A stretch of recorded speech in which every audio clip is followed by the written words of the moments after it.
Autolite and its 96,000 dealers bring you Mr. Joseph Cotton in tonight's presentation of Suspense.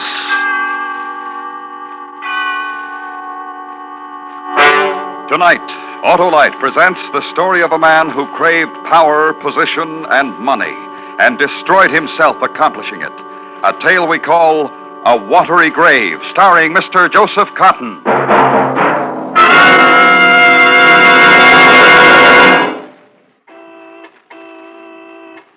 Oh, Mr. Wilcox. Why, it's Oscar Otto. You're looking way below par. I feel that way, too. Well, let Dr. Wilcox have a look. Well, Oscar, I'd say you're suffering from a case of worn-out spark plugs. Let's visit the nearest Autolite spark plug dealer. He and his exclusive Autolite plug check indicator will quickly show if I'm right. And suppose you are. Well, if that exclusive Autolite plug check indicator shows that your spark plugs are worn out or wrong for your style of driving, the Autolite spark plug dealer will install a bright, brisk set of ignition-engineered Autolite spark plugs to give you smoother performance, quick starts, and gas savings. Okay, let's go. But how do I find the location of the nearest Autolite spark plug dealer? Why, that's easy. We'll call Western Union by number and ask for operator 25. She'll gladly tell us his location. Let's go, Oscar, because from bumper to tail light, you're always right with Autolite. And now, with A Watery Grave and the performance of Mr. Joseph Cotton, Autolite hopes once again to keep you in suspense. How did it happen when everything was so good? How did it get destroyed in 5 short hours? How did I start to die?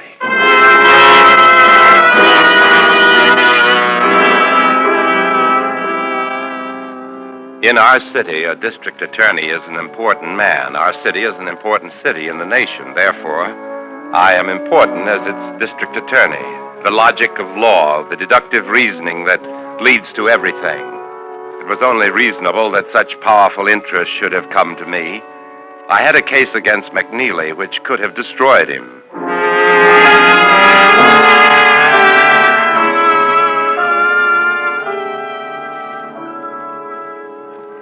What is it, Mr. McNeely? I'm not in the habit of making these calls myself, Mr. Callan. That's obvious, but then you're not in this position very often either.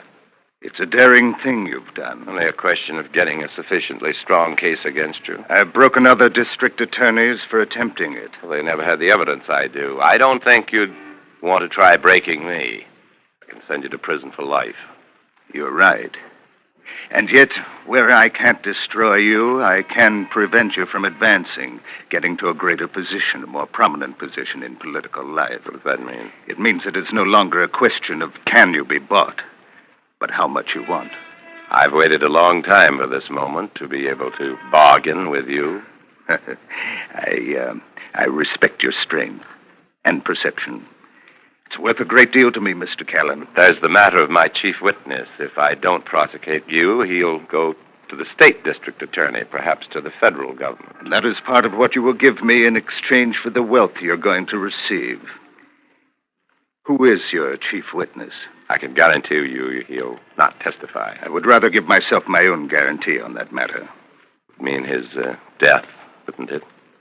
Mr. Callan, all of us, any of us, even the most noble of persons, must look the other way sometimes. It's easy for you to say that. It's easy for you to do. To look the other way becomes the easiest thing in the world after a while. All you have to know is why you're doing it and what you have to gain. How does one look the other way? How does one achieve the facility for turning around at precisely the right moment? A trip to Europe. My wife has always wanted to go to Europe. She likes things like that. His name? Trip to Europe is something that is dreamed of. Spoken of it often. His name? Bartell.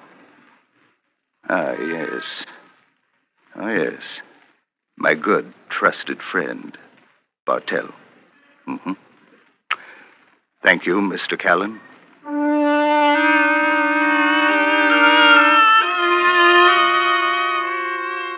Who was Bartell, a man from the streets who had muscled his way into life. Who was Bartell? Circumstance had made him a witness to McNeely's worst plans. Destiny had placed him in a position of value to the district attorney's office. This valueless man, Bartell. Happenstance and coincidence had made him the keeper of dark secrets and illegal events which could have smashed an empire. An empire I was now partner to merely because I told them a name and looked the other way.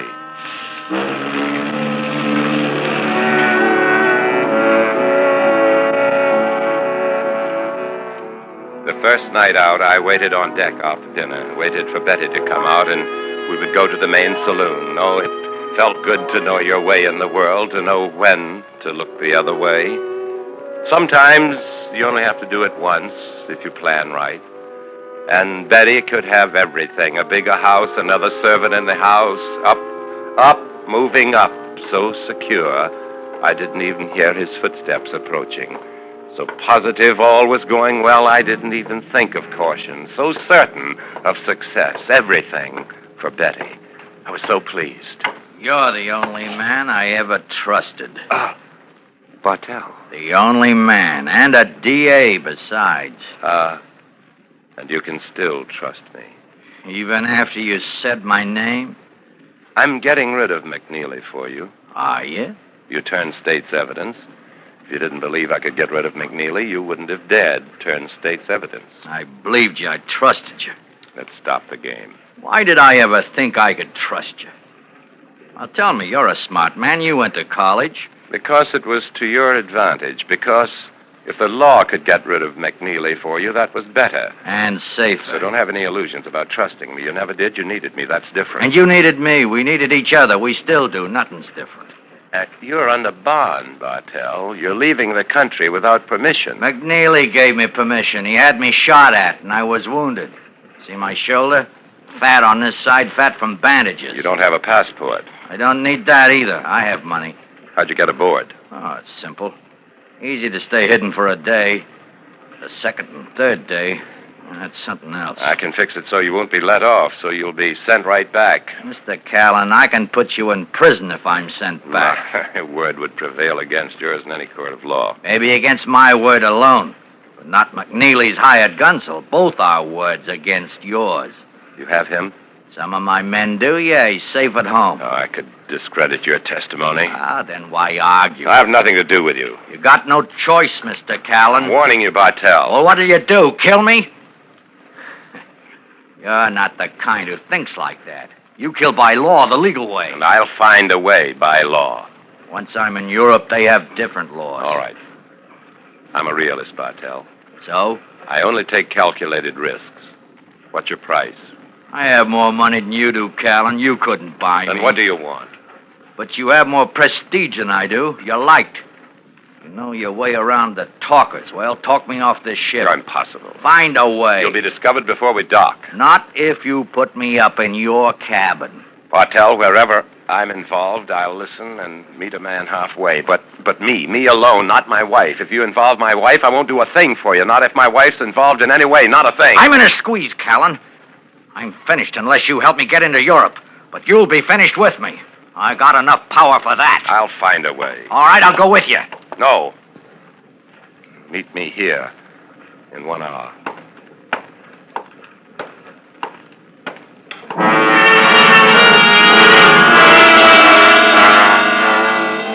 I walked away calm. I made a point of walking away confident, but my stomach felt sick. Maybe I'd thought of trying to kill him then and didn't know it. I'd been raised to respect human life. I'd been educated to be decent, to forgive. But Bartell wasn't human. He was a beast. And is there anything in the ethic which says we cannot protect our lives when attacked?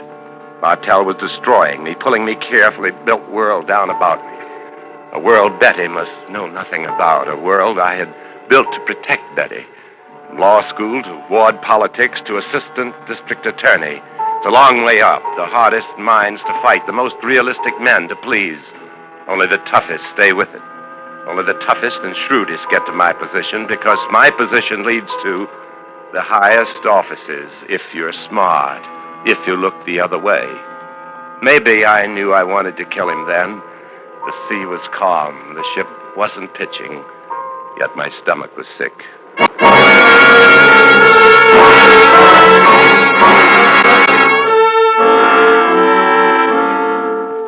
Half an hour was gone and still no plan. Where to go, who to turn to, what to ask, nothing, anywhere. My mind posed questions for which there were no answers. Would I lose all I owned in the world? Problems for which there were no solutions. If I lost everything, would Betty go too? Were the two things inseparable? My success and Betty? I'll be ready in a minute. Robert, is that you? Who is it? Oh, Robert, you didn't answer. There. Drink helps. Helps what? You go to the dining saloon yourself. I'll be along soon. Do you mind if I ask what's wrong? I can handle it. Yes, of course. I'll be in the dining saloon. Wait a minute. Come back. All right. What is it? You were going to leave, weren't you? I don't understand. You'd have left me. You saw I was troubled, very troubled, and I wanted to talk to you, but you made me ask you. Oh, please, don't get angry, Robert. Please don't You argue. always make me ask you for your attention, always, ever since we've been married. Not always, Robert. Not ever since we were married. Most of the time. You changed, you got quiet, you never wanted to talk about things I was doing. You never accepted my suggestions. You didn't understand the legal profession, the workings of law. That's why I stopped giving suggestions. It wasn't suggestions I wanted, it was encouragement, to have you believe in me.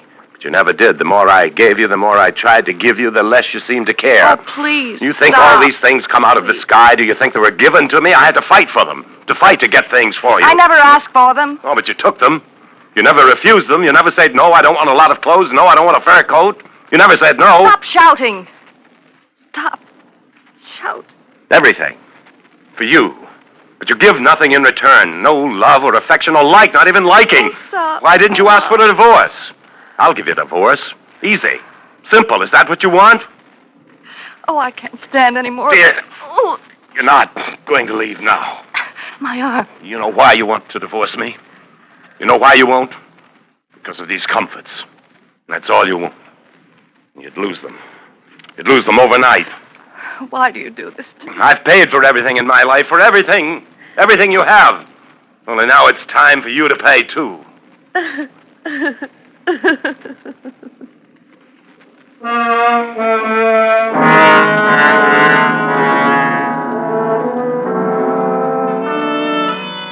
To kill a man is the easiest thing in the world to do. To kill a man who would take your wife from you. I know the logic. I know it's wrong.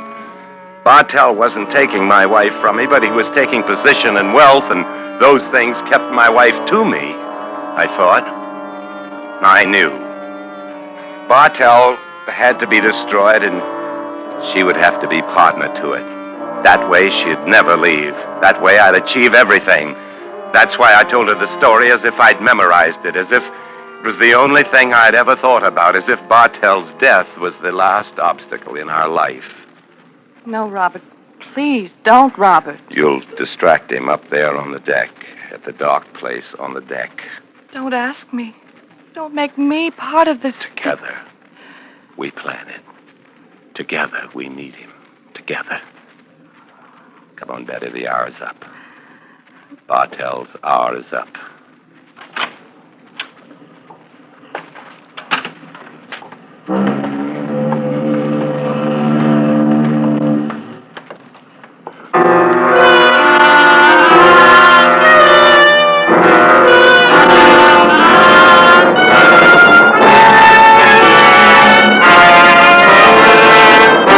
Autolite is bringing you Mr. Joseph Cotton in A Watery Grave, tonight's production in radio's outstanding theater of thrills, Suspense.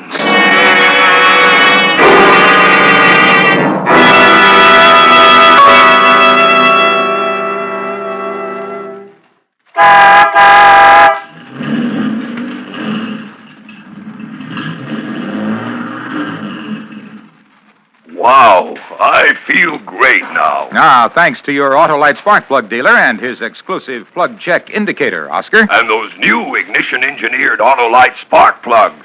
They're right at home in my ignition system. That's because Autolite spark plugs are designed by the same Autolite engineers who design the coil, distributor, and all the other important parts of complete ignition systems used as original equipment on many leading makes of our finest cars, trucks, and tractors. What type Autolite spark plugs did I get, Mr. Wilcox? The new Autolite resistor type, Oscar. They give double life, greater gas savings, and quicker starts as compared to spark plugs without a built-in resistor. And the Autolite resistor spark plug is only one of a complete line of ignition-engineered Autolite spark plugs designed for every use. So, friends, take a tip from me and see your Autolite spark plug dealer. Have him check your spark plugs. And remember, from bumper to tail light, you're always right with Autolite. And now, Autolite brings back to our Hollywood soundstage Mr. Joseph Cotton in Elliot Lewis's production of A Watery Grave, a tale well calculated to keep you in suspense.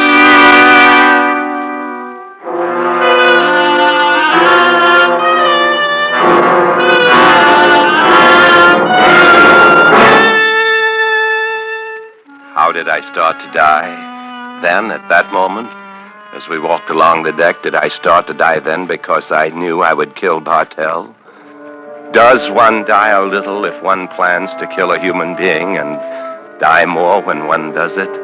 And to compound it, Your Honor, funny to think, Your Honor, funny to think that way now. To compound it by knowing your wife hates you more than anything in the world because she's terrified, infuriated by her hate, but pleased with her terror. How can she hate me so? In so short a time, I gave her everything. I tried to be something important for her, and rich for her, and killed for her. As we walked along the deck, I had no real idea how I would kill Bartell, no exact idea, but it had to be done. I held Betty's arm tightly as we approached the dark part of the deck near the railing. The place where Bartell was, not actually a railing, an entrance for a ramp with only a chain across it. Bartell, this is my wife. What did you decide? I've been talking to her. I've been explaining to her. What did you decide? Don't talk to me like that, Bartell. Don't ever talk to me like that. Do you put me in your stateroom? Yes, of course. And guarantee to get me off the ship? I couldn't guarantee. Guarantees and things like this are impossible. There are officials to get at, ship's officers, and finding the right people. Oh, you're good at putting in a fix, Mr. Callan. You've been putting in fixes all the way from the slums up to the penthouses. Ship shouldn't stop you. Don't say things like that. Why not? Everybody knows how McNeely pays off, and you're one of McNeely's boys. Now, anytime he wants to put his fingers in a dirty deal, he'll use your hands to do it. Don't talk like that in front of my wife. She'll get used to it. McNeely doesn't care who knows about his dirty-handed men. Shut up. Shut up! I lunged at him. I didn't even reach for his gun he was carrying. He didn't think I was capable of doing it. His back was against the chain, his good arm flailing wildly. Over the chain, over and into the water. I didn't see in the darkness. I didn't know until I heard the scream. Let go! Let go! It was too late for Bartell to let go. He had a grip on my wife's arm. Before I could move, before I could do anything, it was insane. She was pulled over the side, too. Over into the water. I had to save her.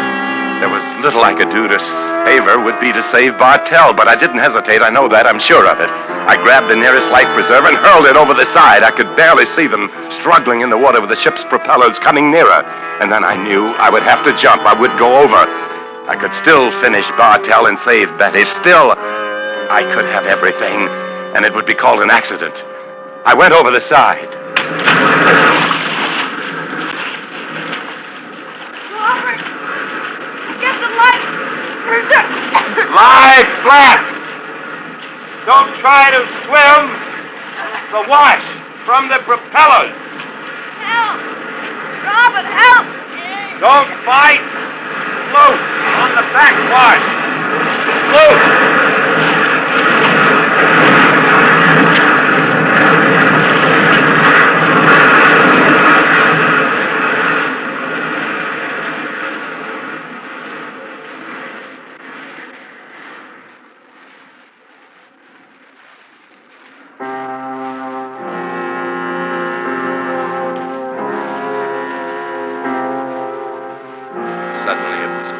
Suddenly the terror was gone, and I could see Betty staying afloat near the life preserver, and beyond that, Bartell struggling with one good arm, struggling to get to the life preserver first. I forgot about Betty. I forgot everything except that I had to get him before he took the life preserver. You'll never get it. Keep back! A gun! I have a gun! Nothing now. Robert! Robert, don't! Keep away from me! Now. Keep away! Now, Bartell. Now try to talk. Hands, children! Now, tell your story underwater. No! Tell it. Oh, no! From the sea. Tell your story.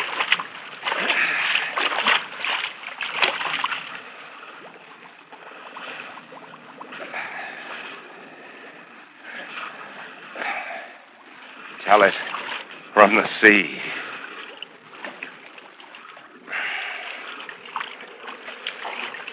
You murdered him. It was Bartell who us.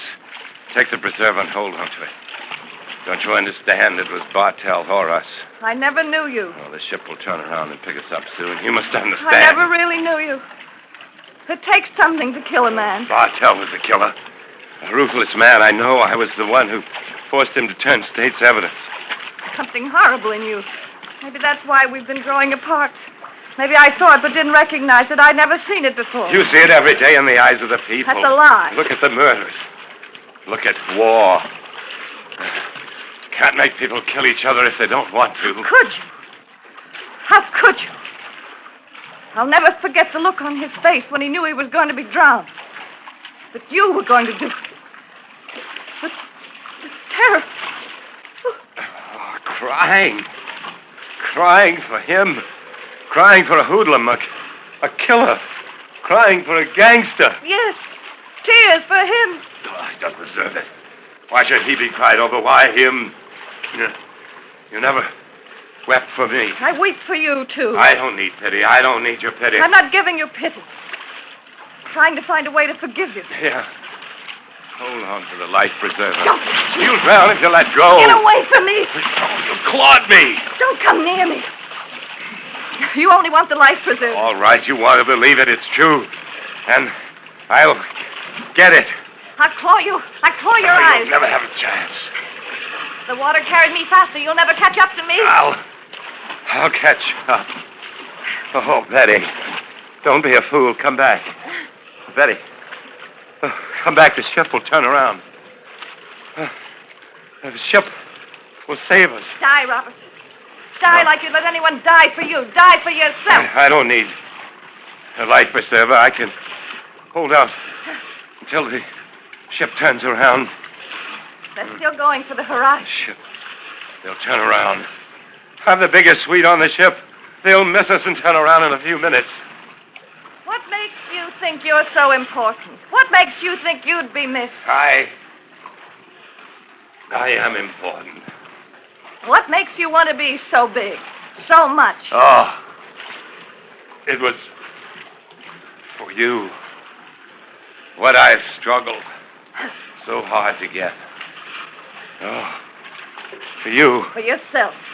Getting rich to please yourself, but you never enjoyed it either. You would have left me if I'd stopped. Stopped making so much. I only wanted love. Only wanted a family, your love, your children. Only yours. Oh, you mean that. You do mean that. Too late. Too late. Oh, we can't. Oh, in time, we can forget. How? How can I forget? How can you? Oh, you're right. It was for me, and it wasn't for the money, for the wealth. It was for power. Not even that. Oh, darling, my darling Betty. Oh, my wonderful Betty. Robert, the ship is turning. Hold on, Robert. I can't. And I'll come to you. The life preserver, it can support both of us. When did I start to die, Betty? I'm dying now. When did I stop? to die. Don't talk like that. Hold up, Robert. Hold up. When I knew I would kill Bartell. Oh. It was sooner. When I said I will look the other way. Yes, Mr. McNeely. You can kill Bartell. I will look the other way. Hold up, darling. Yes, Mr. McNeely. Only I started to die long before, years before. Maybe I've been killing myself all my life. A slow way. A subtle way. Darling, please hold on a minute longer. Only a minute. I can't. My darling. I love. Robert!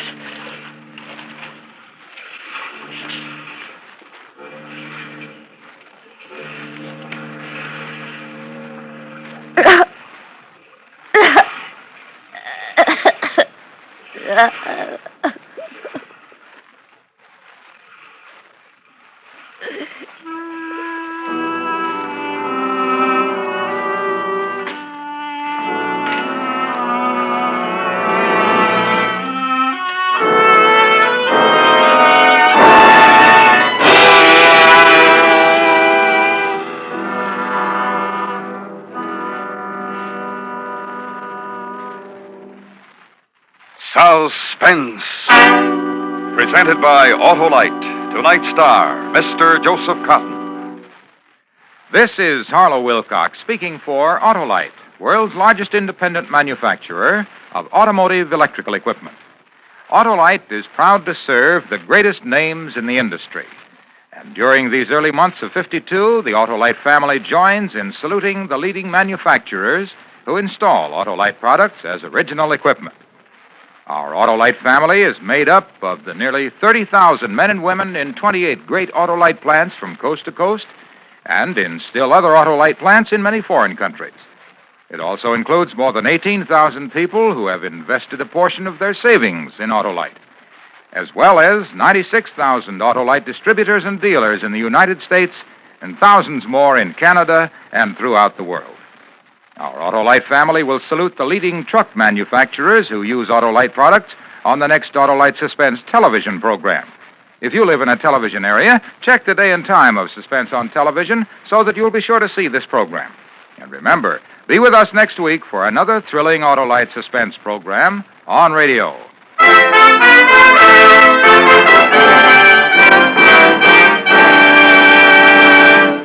Next week, our star will be Mr. Frank Lovejoy in the recreation of an historical puzzle, a radio dramatization of The Wreck of the Old 97, a story based on fact and presented on Suspense.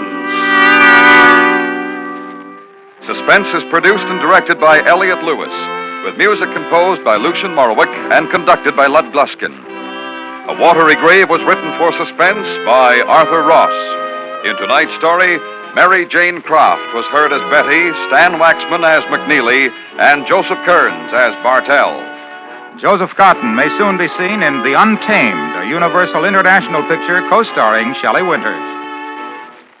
And remember, next week on Suspense, Mr. Frank Lovejoy in The Wreck of the Old 97. Last July, the nation's worst flood in a decade smashed through Kansas and Missouri. The Red Cross was on the job to relieve the suffering and shelter the homeless. This was only one of 300 domestic disasters in which the Red Cross gave aid last year. To carry on its vital work, the Red Cross needs your financial aid now. Give generously. This is the CBS Radio Network.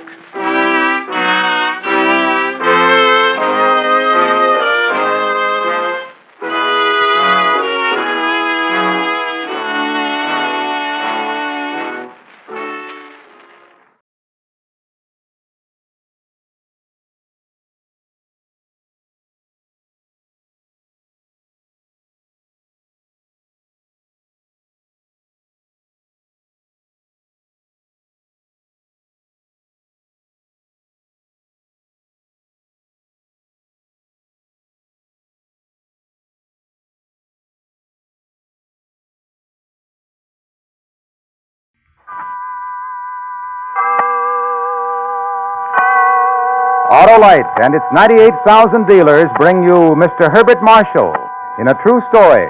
Tonight's presentation of Suspense.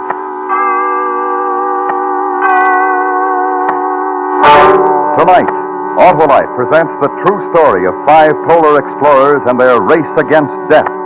A radio dramatization of The Diary of Captain Scott. Our star, Mr. Herbert Marshall.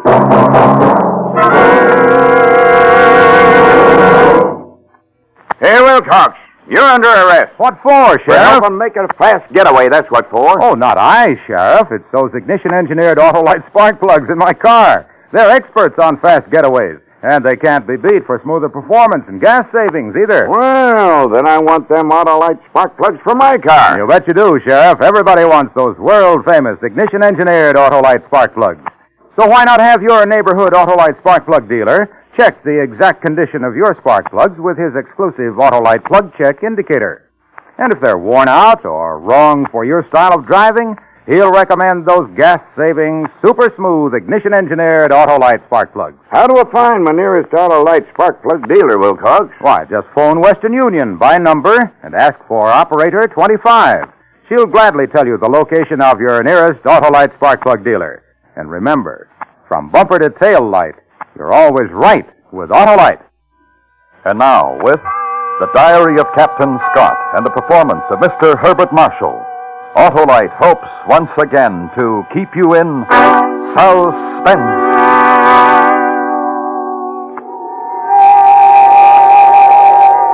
Wednesday, January 18th, 1912. Camp 69, temperature minus 22 degrees a.m. The South Pole. We have arrived, yes, but under very different circumstances from those expected. We've had a horrible day. Elation ran high all morning since we were nearing our goal and thought to be the first 5 men to reach the pole. But our hopes were dashed when Evans sighted a flag and a tent near the spot. The Norwegians have forestalled us and are first to get here. In the empty tent, under the name of their leader, Raoul Amundsen, were listed the 5 men who were with him. It is a terrible disappointment, and I'm very sorry for my loyal companions. There's no doubt of it now. They did find an easier way up over the barrier. Oh, we thought as much back at Cape Armitage. It's a rotten shame, men, and I'm sorry. Good Lord, Captain Scott, you've done everything you could. And there's more to do. More for all of us.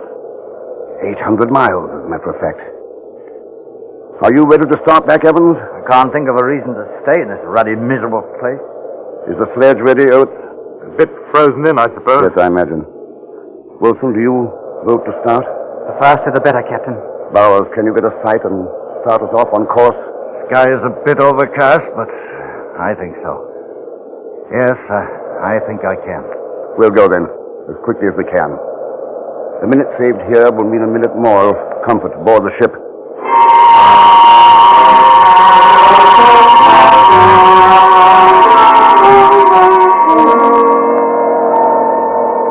January 18th, temperature minus 26 p.m. The moment of departure is here. It is impossible to collect our thoughts since few of them are voiced. But I know that the same are with all of us. Can we pull the heavy sledge with great distance? 800 miles over trackless, windswept barrier and drift. Can we find the carefully arranged supply camp we left on our trail? Can we trust our navigation instruments? Can we survive?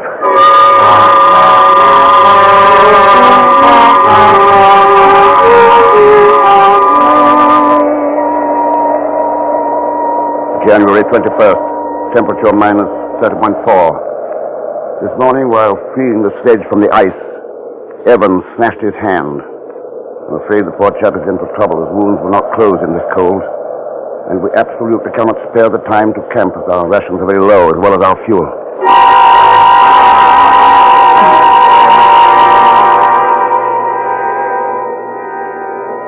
January 28th, night camp.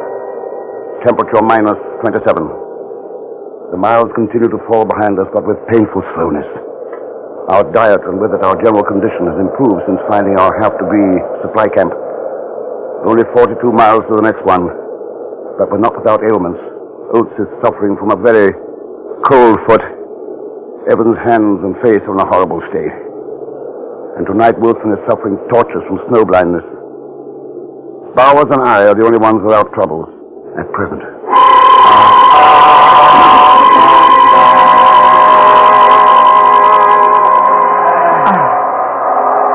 Oh, wait. Hold on. I've got to rest. Don't try to help, Evans. Just hold to the sledge. I wasn't helping, Captain. I've got to rest anyway. I get dizzy. Dora, don't sit down, Evans. Stay on your feet. Can't we put him in his sleeping bag and put him on the sledge? No, I won't do that. We can pull him. I won't do it. If it's for the good of the rest of us, Evans. No, I'll stay here first. Then, if it's an order. No, not that kind of an order. I won't be dragged on by the rest of you. Then you've got to come along. 7 or 8 more miles, Evans. Then we'll be stopping for some rest and a hot meal. I'm not thinking of those miles. How many more 7 miles are there? Let's cover these with How many more? Evans! I'll do the best I can. I'm sure of it, Evans. And everything will be all right? Yes. All right. There'll be hot food in a few more hours. Let's move on.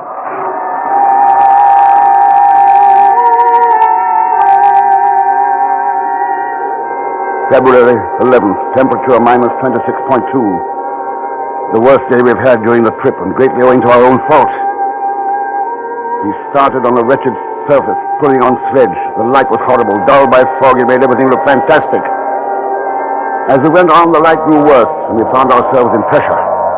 Then came the fateful decision to steer east. The disturbance grew worse, and my spirits received a very rude shock.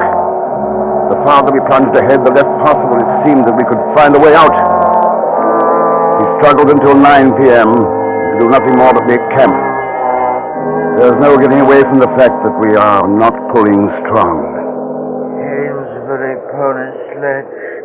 John Wright pony sledge. Sherborne. Your eyes, Wilson. How are they? Better, I think. Let me see. Yes, I think they are.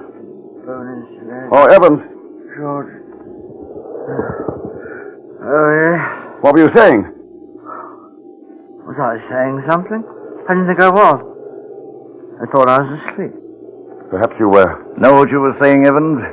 You were naming the schools that donated sledges for the expedition. Oh, thought I was asleep. Must have been dreaming about home. I like it better there than I do here. I mean, I like dreaming about it. I like it asleep. Get as much rest as you can, Evans. We'll want an early start. Oates, how's your foot? All right, it's better, Captain. It bothers a bit in the morning, but then it gets better. Good. How do you get along so well, Captain? Oh, because I know everything is going to be all right. Are you just cheering us up, or do you really think so? Of course I think so. You know as well as I what splendid planning we've had. Everything's going precisely as it should. There's a line of supply camps right back to the ship. All we've got to do is follow it.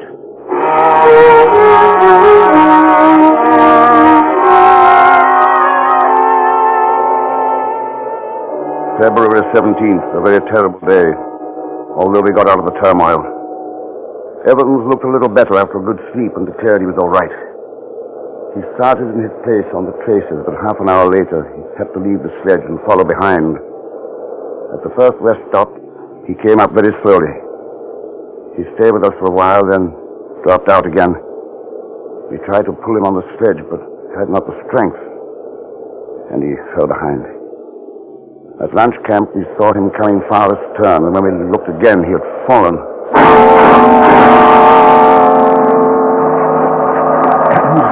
Evans, is he alive? Wait.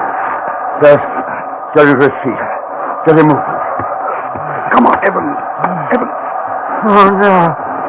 Let me go. Walk, Evans. Walk, man. Walk, Evans. I don't want to go. Don't get the others, Bowers. Bring the sledge. Right. Evans. Evans, listen to me. You can't lie here. You've got to move. Evans, come on, get up. You have to do it. They can't lift you. Over there. Over there by the tree. Go fetch. Over there.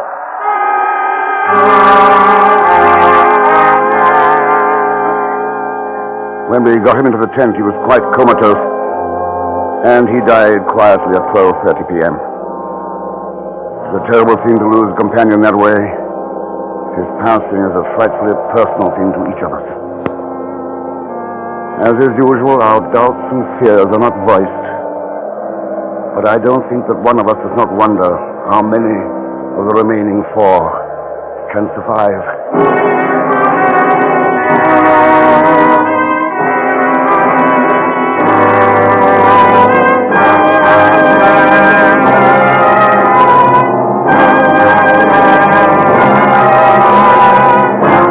Autolite is bringing you Mr. Herbert Marshall in The Diary of Captain Scott. Tonight's production in radio's outstanding theater of thrills, Suspense.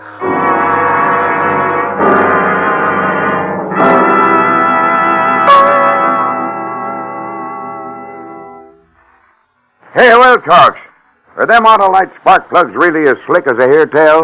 You bet they are, Sheriff. You see, Autolite spark plugs are designed by the same Autolite engineers who designed the coil, distributor, starting motor, generator, and all the other important parts of the complete ignition systems used as original equipment on many leading makes of our finest cars, trucks, and tractors. Well, what about that Autolite resistor spark plug? Why, Sheriff, that Autolite resistor spark plug gives double life, greater gas savings, and smoother performance as compared to spark plugs without a built-in resistor. And what's more, it reduces spark plug interference with radio and television reception. The Autolite resistor spark plug is just one of a complete line of ignition-engineered Autolite spark plugs designed and built for every use. So, friends, take a tip from me and have your nearest Autolite spark plug dealer check your spark plug soon. And remember, from bumper to tail light, you're always right with Autolite. And now, Autolite brings back to our Hollywood soundstage Mr. Herbert Marshall in Elliot Lewis's production of The Diary of Captain Scott, a true story well calculated to keep you in suspense.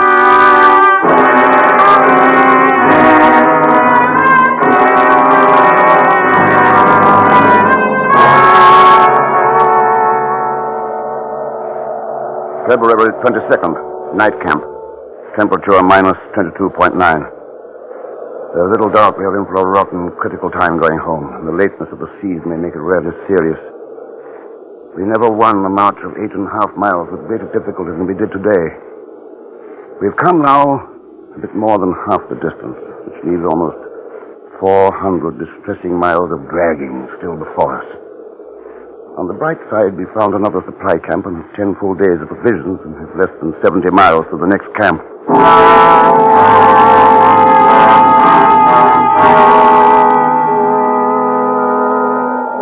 February 25th, night camp. Temperature minus 23.2. A little despondent again. A very terrible stuff.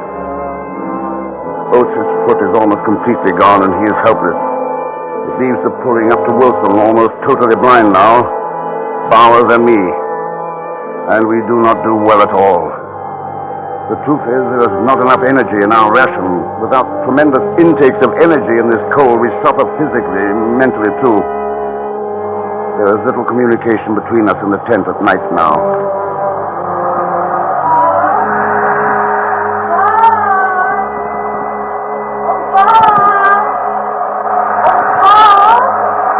Yes?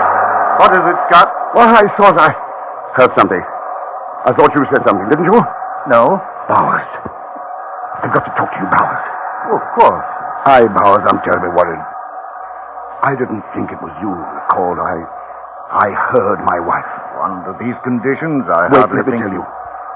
It started last night. I was with her, Bowers, and there wasn't a dream. I was lying awake, looking up at the peak of the tent. And suddenly I was with her. In our library at home. You must have been dreaming. No, I wasn't. I could feel everything and smell everything. The perfume she was wearing, the warmth from the fire. I was warm, Bowers. I was warm even after I came back here. No dream can accomplish that. I went home. I held her in my arms. And we went up to see our son. It was night and he was asleep. And then we went back to the library and sat before the fire. And it was warm. I'm sorry that he's asleep, Bob, but it is late. I know. There'll be time. And oh, what tales I'll have to tell him.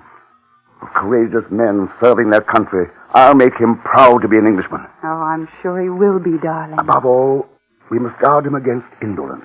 We must make him a strenuous man. Interest him in natural history. Better than games. He'll be a good man. And you, Kate, if I could tell you the millions of thoughts I've had of you. I was with you, I think. I worried so. I knew you must have been suffering. There was some. There's bound to be when a feat is as great as ours. The years of planning. 800 miles we marched to the pole. 800 back. But what wealth we brought to the scientists. And what honor we brought to England. You're home, darling. And that's more important than science and honor. You're home and you won't ever go away again. No. I've served my duty, I think. I shall collect and arrange my notes.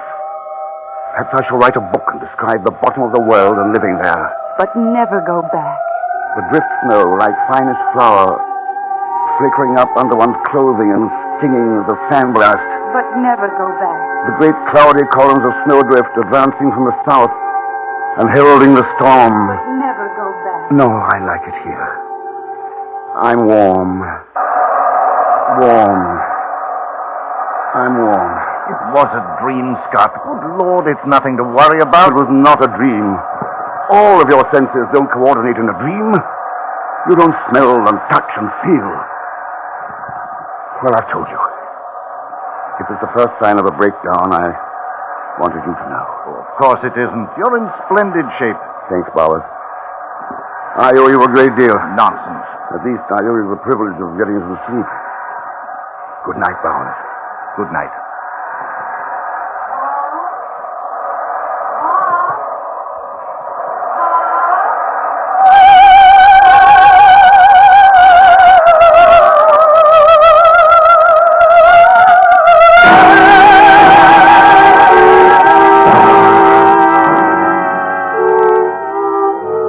March 1st. Lunch. Very cold last night. Minimum minus 41.5. But our fortunes have changed. At least the future looks brighter. Bauer's excellent navigating has kept us precisely on course, and on it we found an unexpected supply tent containing rations and a note addressed to me. The men back at the Cape had taken it upon themselves to change plans, for which we are happy. The next camp, we expected only supplies, has been enlarged and manned. We are to be met there with dog sledges. At that point, our dragging days are finished.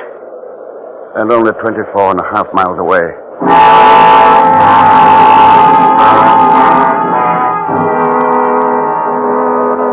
March 2nd, night camp. All the elation of yesterday has been crashed. Misfortune rarely comes singly. This day we have suffered 3 distinct blows. First, through some oversight, our fuel oil supply is less than half what we thought it was. Second, Titus Oates disclosed his feet. They show very bad indeed. They will never be saved. Lastly, the weather has turned on us. Blizzard conditions are extreme. We are in a very tight place indeed. But none of us is despondent, or at least none shows it.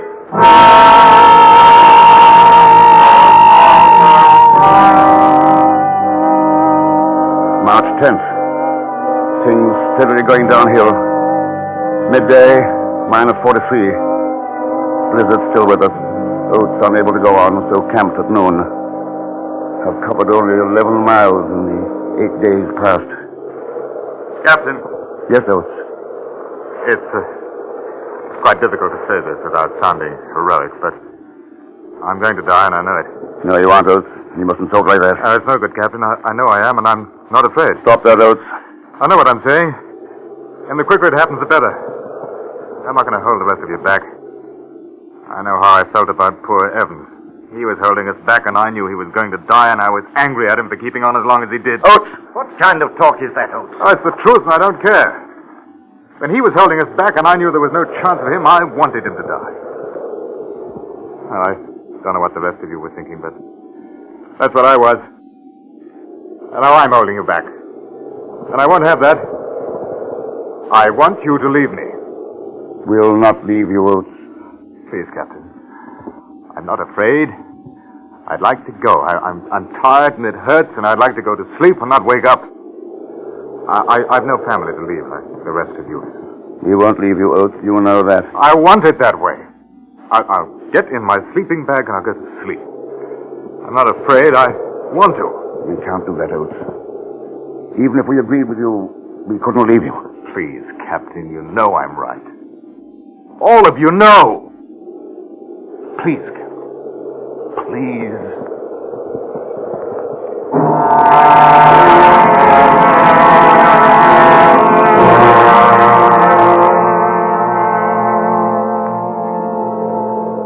March 16th or 17th.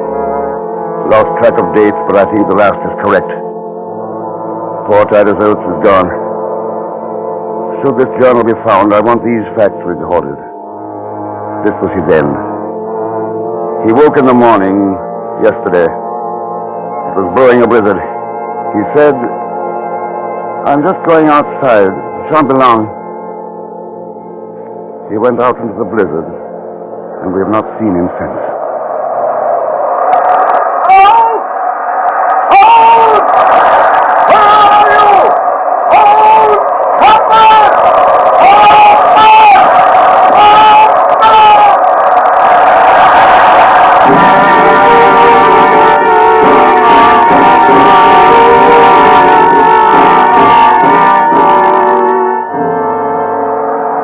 March 18th, nightcap.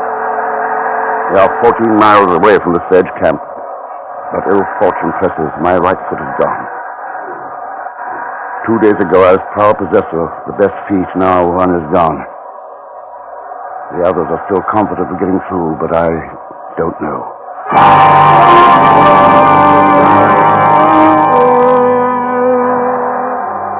March 21st. Got within 11 miles of Dog Sledge Camp yesterday. The blizzard forced us to lay up. We cannot move against it. We do not dare to leave the tent. We would surely die if we did.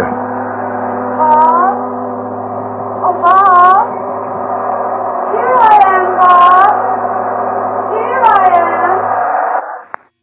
Here I am, Bob, over here. Oh, I didn't see you. So nice in the sun. I thought I'd sit out for a bit. Too nice. Nothing like this at your precious South Pole. No, nothing like this. Down there, even when the sun is high, it's always weak and diffused.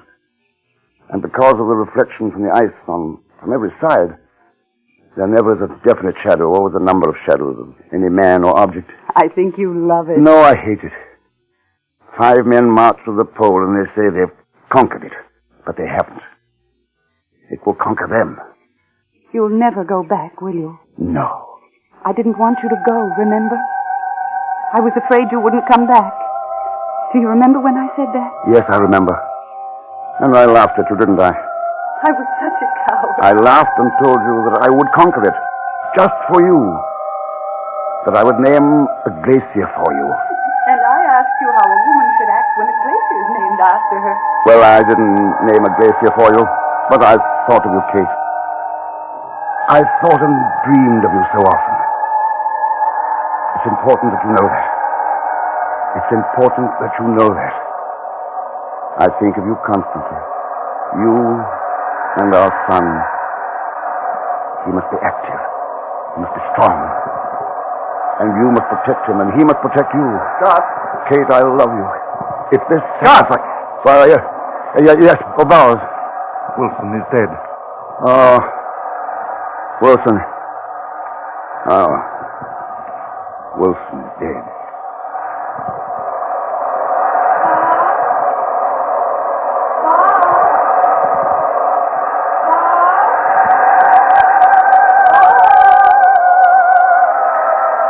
March 29th. Since the 21st, Bowers and I, surviving Wilson, have had a continuous gale and blizzard from west-southwest and southwest. We had fuel to make 2 cups of tea apiece and bare food for 2 days on the 20th. Every day we've been ready to start for the Dog Sledge Camp, 11 miles away. But outside the door of the tent it remains a scene of whirling drift. I do not think we can hope for any better things now. We shall stick it out to the end, But we're getting weaker, of course. And the end cannot be far. It seems a pity. But I do not think I can write much more. This rough journal and our dead bodies must tell the story. In dying, we ask,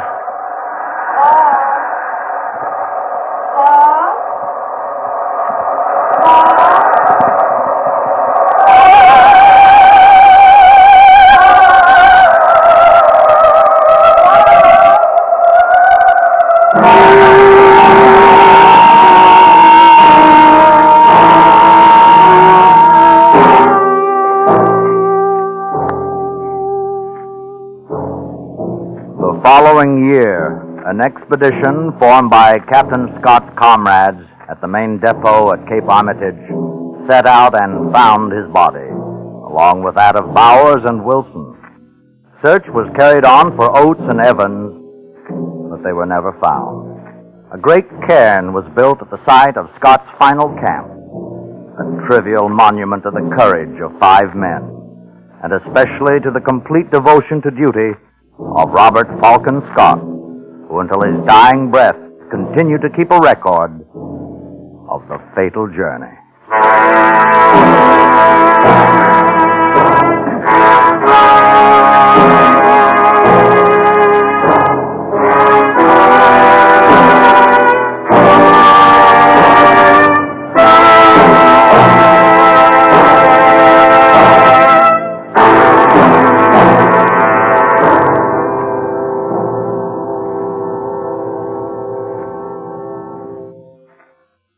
Suspense. A true story presented by Autolite. Tonight's star, Mr. Herbert Marshall. And once again, here is Mr. Marshall. Bart, we enjoyed your performance as Captain Scott, and we hope you'll be back with us again soon. Thank you, Harlow. All you have to do is to ask me. An invitation from Autolite to appear on Suspense is, it's as welcome as a letter from home. Well, Bart, it is like a letter from home because, you see, we count you a member of the Autolite family, along with the 98,000 Autolite distributors and dealers, the nearly 30,000 men and women in 28 great Autolite plants from coast to coast, and the 18,000 people who have invested a portion of their savings in Autolite. Well, Harlow, to all of the Autolite family, may I say thank you, and to our listeners, may I say good night, and remember, you're always right with Autolite.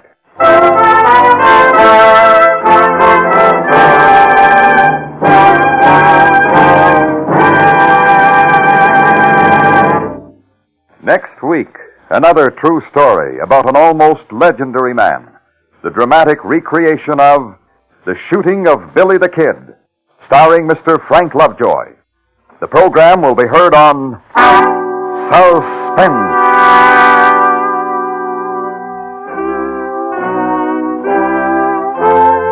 Suspense is produced and directed by Elliott Lewis, with music composed by Lucian Morwick and conducted by Lud Gluskin.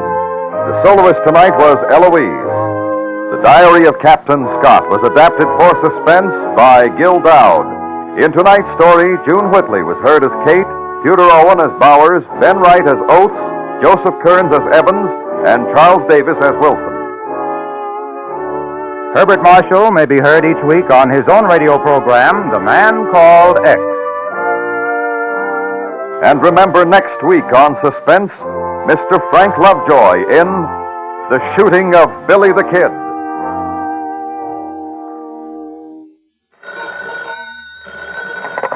For the location of your nearest Autolite spark plug or Autolite battery dealer, or your nearest authorized Autolite service station, phone Western Union by number and ask for operator 25. Switch to Autolite. Good night.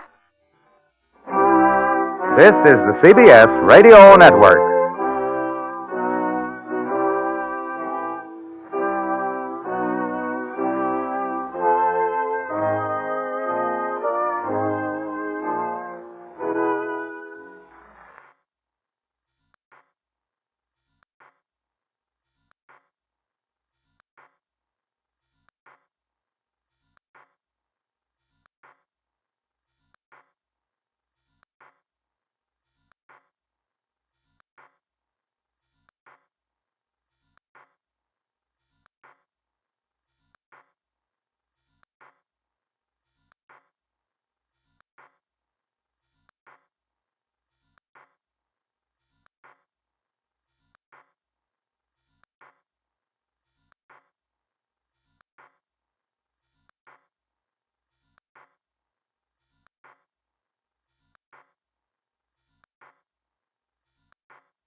Autolite and its 98,000 dealers bring you Mr. Charles Lawton in tonight's presentation of Suspense.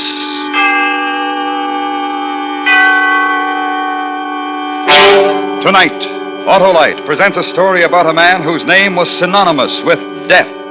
A true story which we call Jack Ketch. Our star, Mr. Charles Lawton.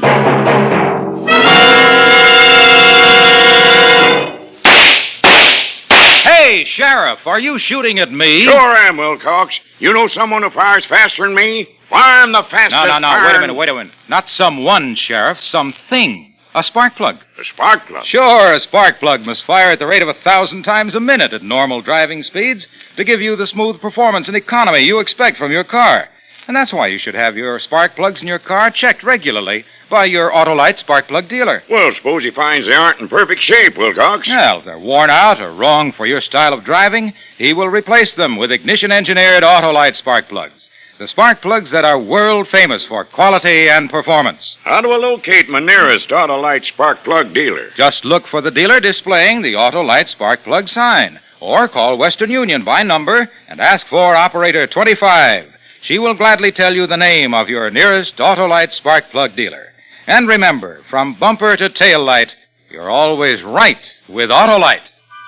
And now, Autolite presents transcribed Jack Ketch, starring Mr. Charles Lawton, and hoping once again to keep you in suspense.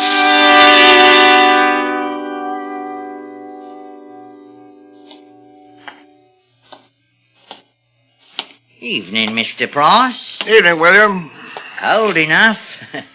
Hard day for you, Mr. Price? I must say I'm fair wore out. What you need is a bit of the old warming for the cockles. How true. It's cruel work for a man in this weather. Well, you hop down to the Blue Boar, Mr. Price. Have yourself a dollop. I'd thought of it, but I happen to be a little short of funds tonight, William. I wonder if you... Oh, here. Have one for me, Mr. Price. Oh, it's very nice of you, I must say, William. Very nice. Good night.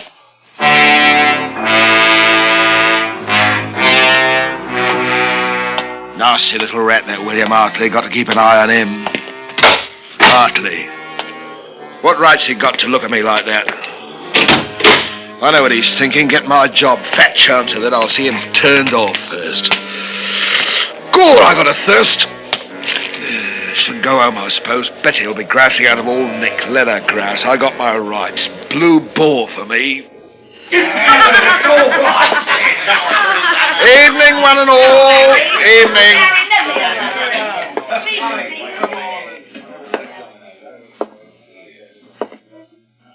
Evening, Mr. White. Mrs. White. Mr. Loam. Oi, Granny, spry as ever.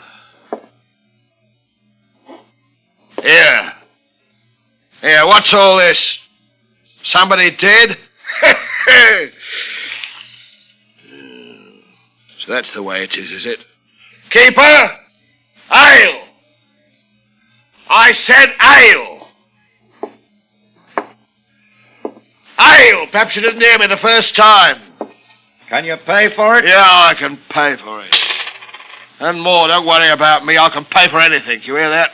All of you! I don't need a bloody one of you. You'll all come to me one of these days. Ale. I heard the watchman are looking for somebody. He don't pay his debts, and he's going to Marshalsea prison for it. Who said that? Who said it? I wonder who's going to get Jack Ketch's job when he's out of office. Who called me that? My name is Price. John Price. John Price! John Price! You hear what I say? John Price. Oh, I have such an horrible pain in me throat, Mr. Ketch, dear. Do you have a cure? Got any old clothes for sale today, Mr. Ketch? Jack Ketch! Shut your faces, a lot of you. Stop, I'll do you a mischief. That's what you hear. You! Stop it! Here. That's enough. There'll be none of that in here. If you want your ale, come over to the table and drink it. Otherwise, out.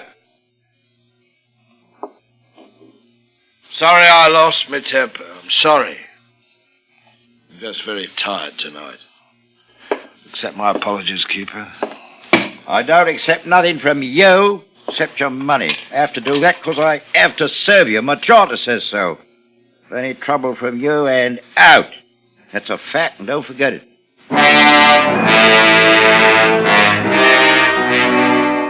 Why do they do that? Why? It's always like this. Either they won't say a blinking word or behave in that awful way. Can't they understand? I'm just like anyone else. I do me job, same as anyone. It gets lonely, a man sitting by himself, swilling ale all by himself. I wish I had some money. I mean, some of the actual, not coppers. I'd have friends then, lots of them. What was it they were saying about the watchman looking for me? They can't do that. I'll pay the debts what I owe. If I could only get a good job or two. Why don't they let a man alone? It's not fair.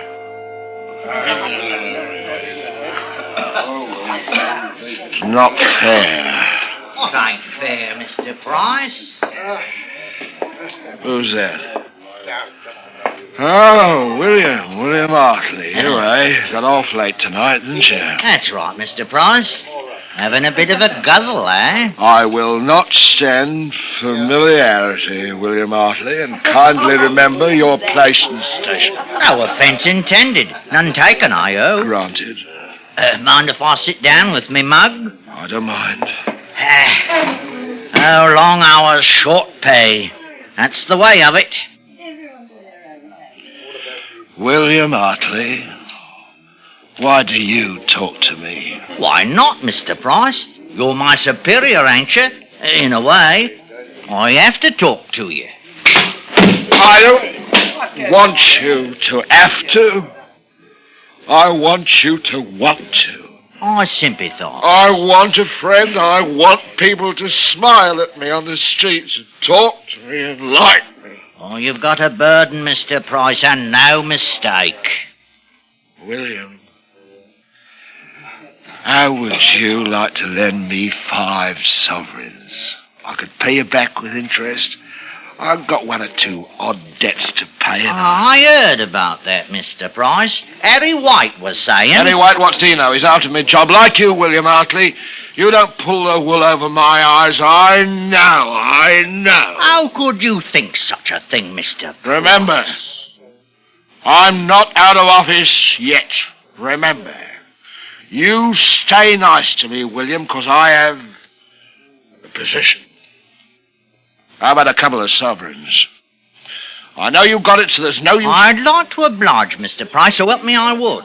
But my wife's expecting again, and you know how it is with another mouth to feed. How about a copper's worth of ale, then? You know, I was going to buy one for you, Mr. Price, but when I reached into my pocket, I found I'd just enough for me own mug. William Hartley, you're a dirty, sneaking little liar. Oh, Mr. Price. Don't you never find yourself in trouble?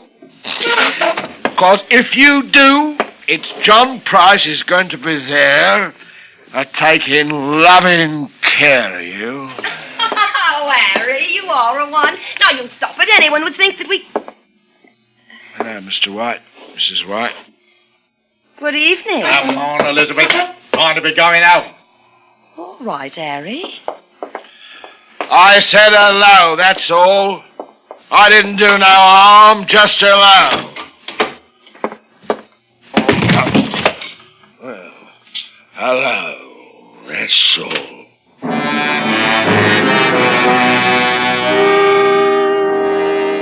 William Hartley, he come to the Blue Boar to laugh at me.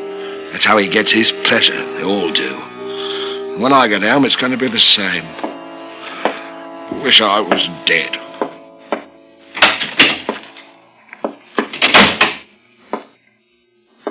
John Price? That you? Where you been? I had a piece of mutton on the table at 6 o'clock. Hello, Bet. How's the kid?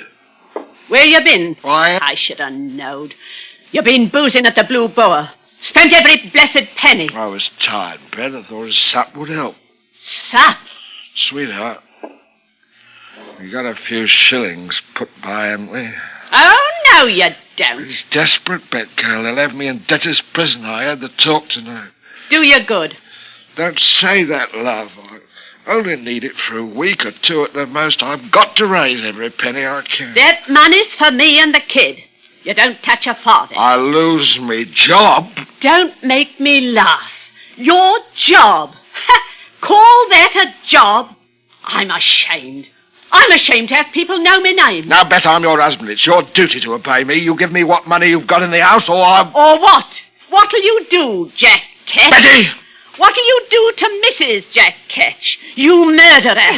Murderer! My husband? What's he do for an honest living? Why, he's a murderer. Mother, what does Daddy do? He's got a lovely job, Sonny. Didn't you know? Yes, dear old Dad turns people off for our bread. Here's Jack Ketch, the groom of the ladder, the public hangman. Hangman! I'll smash you!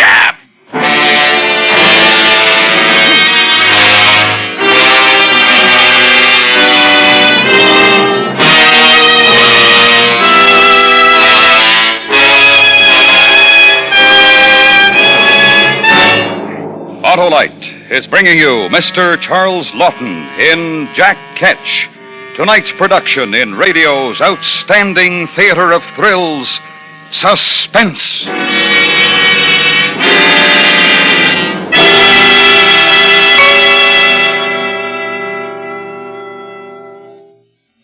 Say, Wilcox, what's this I hear about the Autolite resistor spark plug? Why, Sheriff, it's acclaimed as the most able, amazing, and ambitious advance in spark plugs for automotive use in the past 20 years. Yes? Well, inform me why, Wilcox. Well, you see, Sheriff, the Autolite resistor spark plug has something extra. That extra is the exclusive Autolite 10,000 ohm resistor that's built right into the spark plug for extra advantages important to every motorist. But what's that mean to me, Wilcox? It means that the built-in resistor in the Autolite resistor spark plug permits a wider gap setting, which makes possible advantages such as smoother engine performance, quick starts, and double spark plug life. That's why Autolite resistor spark plugs are used as original equipment on many leading makes of our finest cars. So, friends, visit your nearest Autolite spark plug dealer soon. He carries a complete line of Autolite spark plugs for every use. And remember, from bumper to tail light, you're always right with Autolite. And now, Autolite brings back to our Hollywood soundstage Mr. Charles Lawton in Elliot Lewis's production of Jack Ketch, a tale well calculated to keep you in suspense.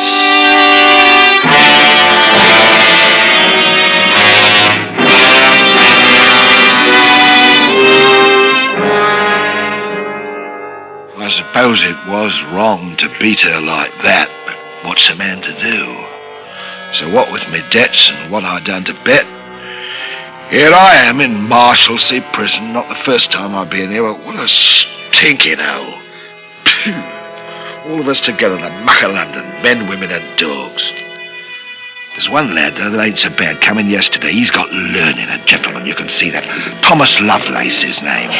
He's in debt to his eyes. £2,000. I'll be here until I rot, Price. I wouldn't say that, sir. There's always hope. You've been here before? 3 times, sir. This is my 4th and always for debt. Of course, there was the matter of my wife, Betty, this time. What did you do for a living, Price? Shh. Why, what's the matter? Hadn't you noticed the others? They never talked to me, sir. Hadn't you noticed? No, not particularly. I'll tell you why. Because I was in the employ of His Majesty. In service to the Crown, that's why. That's why they don't talk to you? I suppose you won't either, sir, when I tell you, but you'll find out in a day or so anyhow. What's the use? I'm the hangman. Hangman? Hangman? But I thought that Jack... Shh! That's what they call me. Oh. I thought so. Go on, sir. I won't trouble you. You're a gentleman. You don't want the likes of me. You haven't got a very savory reputation, you know, Price. It was me job. Somebody had to do it. I've heard that you rather enjoyed it. That is a lie. And what about the poor devils who paid you to put them out of their misery quickly? Well, I was happy to oblige. Poor souls. Sometimes they give me a few pence to help them through the awful passage to heaven.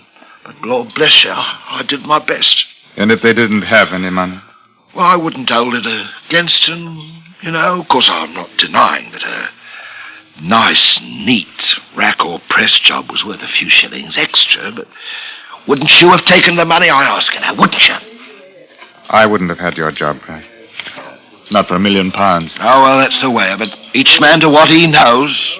Right, Mr. Lovelace? My profession is hangman. Yours is to be a gentleman. Am I right, sir? And we're both in debtor's prison. That gave him something to think about. He wasn't so high and mighty after that.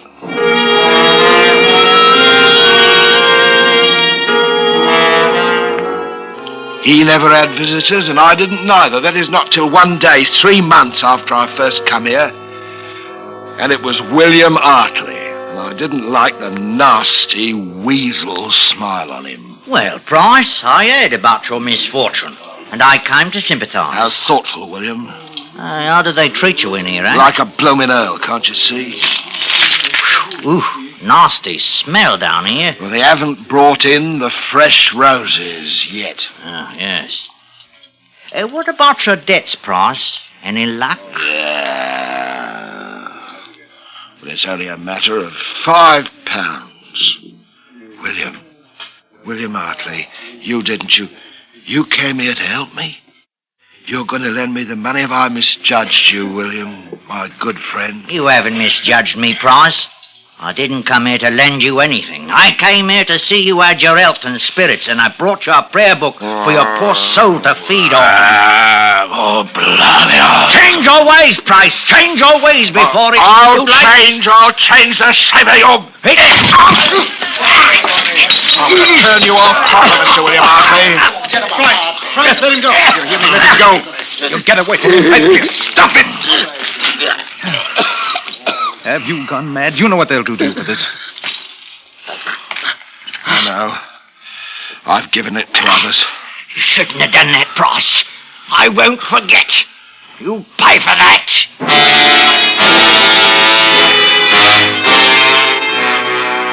I paid 30 lashes and slumgullion for a month. I wasn't going to forget William Hartley, never in my life. It was Mr. Lovelace who saved me a crust or two of bread when I was brought up from the black hole. It was the best meal I ever had. Then things was the same again. The weeks went by. I wrote a song ballad. Mr. Lovelace did the words in writing for me. I called it The Man of Destiny's Hard Fortune, whereby his hopeful harvest is like to be blasted. Nobody bought it, though, and I still didn't have the money to pay me debts. When I heard about Betty and the kid, they'd run off and left me. That's when I made up my mind to get out of Marshalsea, that and William Hartley. I'd pay a little call on him. I told my idea to Mr. Lovelace one night. Mr. Lovelace. Yes? Come closer. Listen, I'm getting out, see? Now, you've treated me right. I'm willing to take you with me. But how can you? We've got these chains. It's impossible. No, it ain't. They take 'em off in the afternoon when we exercise, don't they? All right. That's the time. But how? Leave it to me. You want to go with me?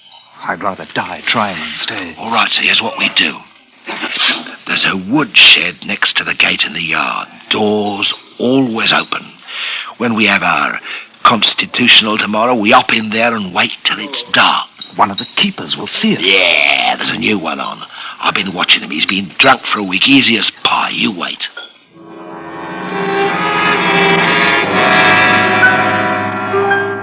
The next day we did it.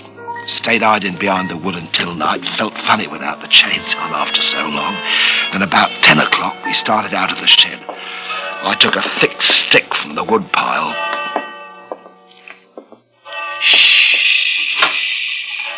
Come on. The gate will be locked. Have to do a bit of climbing then, eh? All clear.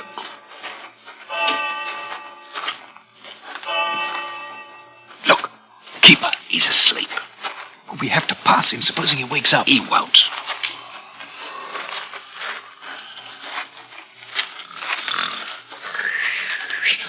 Look, he...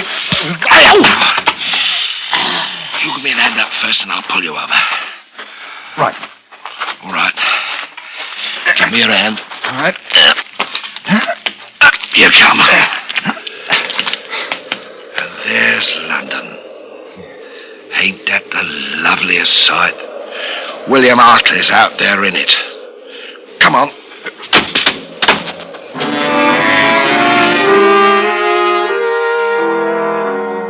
We stayed together until we were well out of sight of the prison. Then Mr. Lovelace said goodbye. I'll leave you here, Price. I can't thank you enough for helping me. We shan't meet again, I suppose, but I'll always remember you. Goodbye. And he went his way.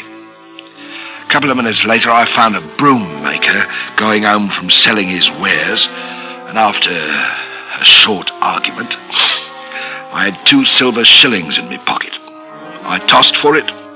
William Hartley now, or later. My first won. And that took me to the nearest alehouse in Bunhill Fields. Hartley would have to wait, but not for long. I was going to do him a mischief, pay the little scut back before the night was out.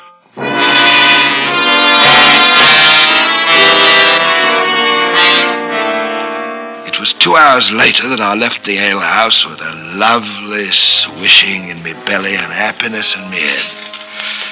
Being drunk, I couldn't on me life remember what it was I had to do. I knew there was something.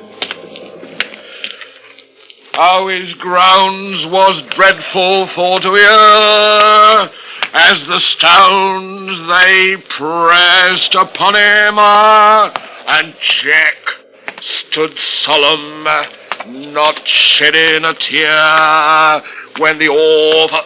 Hello, who's that? It's me, Elizabeth White. Is that you, John Price? I thought you were in Marshalsea. Elizabeth White? Well, I never. What you doing in Bunhill Fields this time of night? I had an order of gingerbread to deliver. You frightened me. Who, me? Well, I'm all right, you know. I've had 1 or 2, but nobody can say John Price can't behave like a gentleman. Oh, you are wicked. Oh, I wish I was married to a sweet woman like you. Ooh, how I envy your husband. Now, Mr. Price. I apologize. Humbly. Do you hate me? Of course not. I never hated you. It was Harry didn't want me to talk to you. I mean, you know, because I'm hangman. Well, you're not anymore, anyway. I'm really very gentle at heart, you know. Just misunderstood by one and all. I suppose. Elizabeth, I've always had a liking for you. Mr. Price. Have you got a little money put away? We could make it a business arrangement, just you and me. I'd pay you next month. How's that? I haven't got anything, Mr. Price. Hold on, maybe a shilling or 2 tucked. Well, you must have copped something for the gingerbread. Please, Mr. Price, my Harry will be awful. It ain't honourable for a man in my position to be in debt, and there's no one to turn to. Come on. I'll pay you back. I swear it's desperate. No, Mr. Price.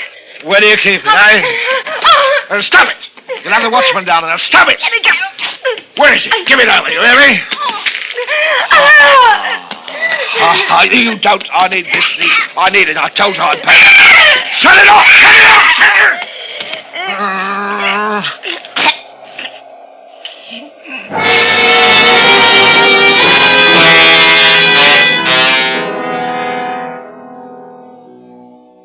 Well, here we are again. Newgate this time. The watchman got me, but it was too late for Elizabeth White. Afraid I done her in. Poor soul. I'm to hang for it, so there you are. I can hear them coming for me now. I'd like a nice swig or something to see me on my way.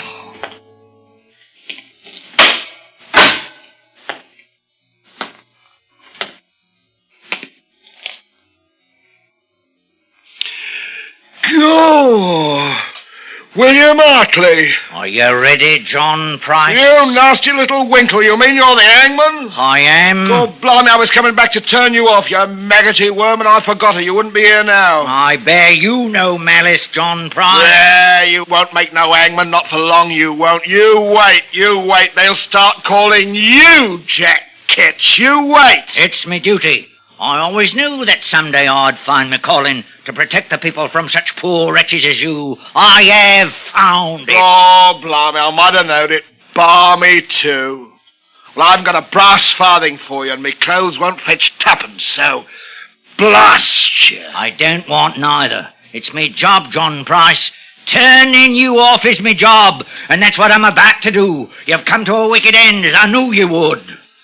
Well, if I am going to nab the stifles, and it's William Hartley's going to do it, I'm better off dead. Here, William, you write something for me on the wall. I got some charcoal. What? What do you want me to write? Here died John Price, public hangman of London. He was turned off upon that gallows which he had served so well in his day. God save the King in the year 1686.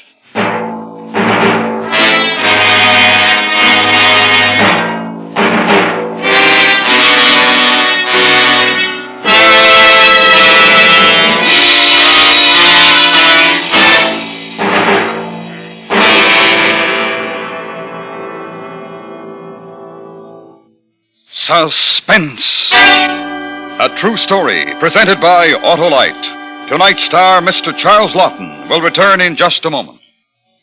This is Harlow Wilcox speaking for Autolite, world's largest independent manufacturer of automotive electrical equipment. Autolite is proud to serve the greatest names in the industry. They are members of the Autolite family, as are the 98,000 Autolite distributors and dealers in the United States and thousands more in Canada and throughout the world. Our family also includes the nearly 30,000 men and women in 28 great Autolite plants from coast to coast, and in Autolite plants in many foreign countries, as well as the 18,000 people who have invested a portion of their savings in Autolite. Every Autolite product is backed by constant research and precision built to the highest standards of quality and performance. So remember, from bumper to tail light, you're always right with Autolite.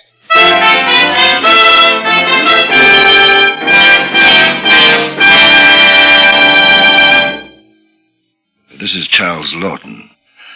Next week, the third member of our first drama quartet will be your guest. Mr. Charles Boyer will appear as a man who successfully played both sides of the law. Vidocq's last case is the story, and it will be heard next week on Suspense. Jack Ketch was written for Suspense by Anthony Ellis. Suspense is transcribed and directed by Elliot Lewis. Music was composed by Lucian Morowick and conducted by Lud Gluskin. In tonight's story, Joe Kearns was heard as Hartley. Featured in the cast were Joan Banks, Doris Lloyd, Ben Wright, Raymond Lawrence, and Ramsey Hill. Charles Lawton may be seen in the fall tour of the first drama quartet's presentation of Don Juan in Hell by George Bernard Shaw. For the location of your nearest Autolite spark plug or Autolite battery dealer, or your nearest authorized Autolite service station, phone Western Union by number and ask for operator 25. Switch to Autolite. Good night. This is the CBS Radio Network.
Autolite and its 98,000 dealers bring you Mr. Richard Widmark in tonight's presentation of Suspense.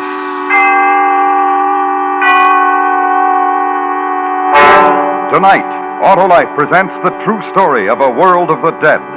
It's the documented account of one man left alone on a tiny Pacific island, a wasteland of no living thing, an island made up of 3 square miles of fear. The story is called How Long is the Night? Our star, Richard Widmark.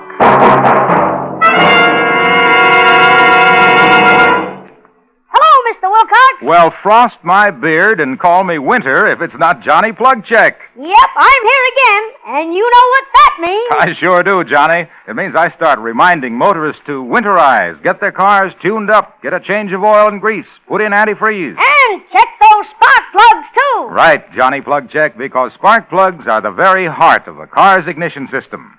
And when they're right, your chances for starting, even in the coldest weather, are better than ever. So, with cold driving days ahead, visit your nearest Autolite spark plug dealer. If replacements are needed, he'll recommend those world-famous ignition-engineered Autolite spark plugs, either standard or resistor type. To quickly learn the location of your nearest Autolite spark plug dealer, phone Western Union by number and ask for Operator 25. And remember, from bumper to tail light, you're always right with Autolite. And now, Autolite presents transcribed How Long is the Night? A true story starring Mr. Richard Widmark, and hoping once again to keep you in suspense.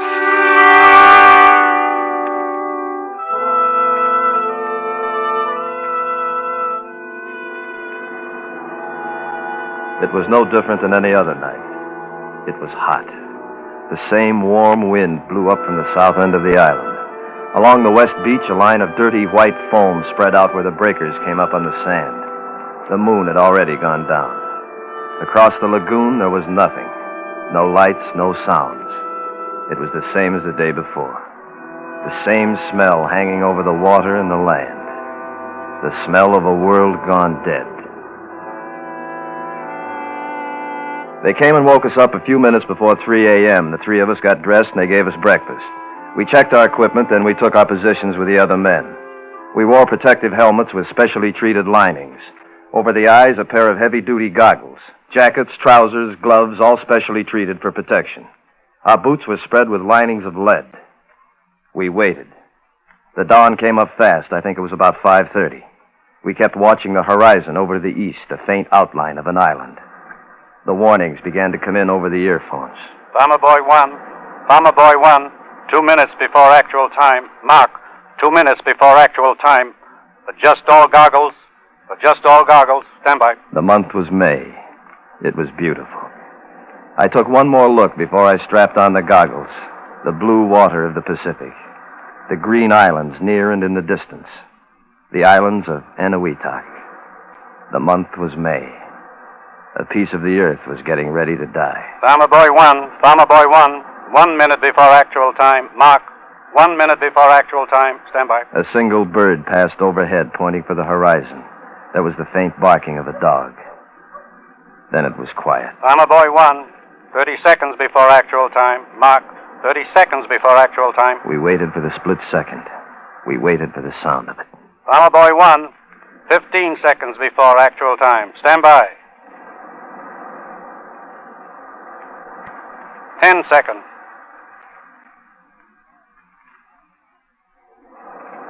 5 seconds.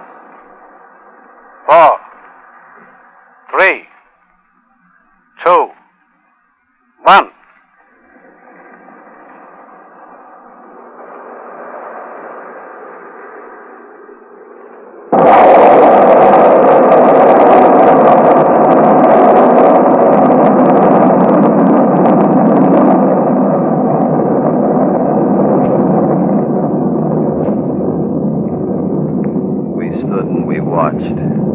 The body of the ocean heaved and shuddered.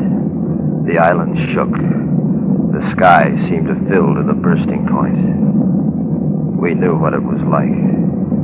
The most powerful atomic bomb yet conceived. The man next to me turned and stared. His mouth was open. There was only one thing to say. He said it. Warner? Warner? Yeah.